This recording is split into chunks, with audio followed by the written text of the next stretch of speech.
अब बात करेंगे लाहौर में यौम शहादत हज़रत अली रज़ी अल्लाह ताला अन्हा के मौके पर मरकज़ी जुलूस मुबारक हवेली से बरामद।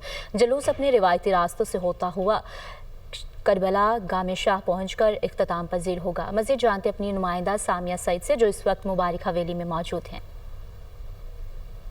बिल्कुल, लाहौर में यौम शहादत हज़रत अली के मौके पर मरकज़ी अज़ादारी जुलूस जो है वो 9 बजे मुबारक हवेली से बरामद हुआ है और अपने रवायती रस्तों से होता हुआ 12:30 बजे के लगभग जो है वो मुबारक चौक पर नमाज ज़ोहरैन अदा करेगा और उसके बाद शाम के औकात में जो है वो करबला गामे शाह इख्तिताम पजीर होगा। और अगर बात की जाए सिक्योरिटी के हवाले से, तो सिक्योरिटी के भी जो है वो सख्त इंतजाम किए गए हैं। 8000 से ज़ायद अफसरान और पुलिस एहलकार जो हैं वो तैनात किए गए हैं और लेडीज़ एहलकार भी जो है वो ख़वातीन की चेकिंग कर रही हैं। 3 दर्जाती हसार पर मबनी मैकेनिज्म जो है वो कायम किया गया है।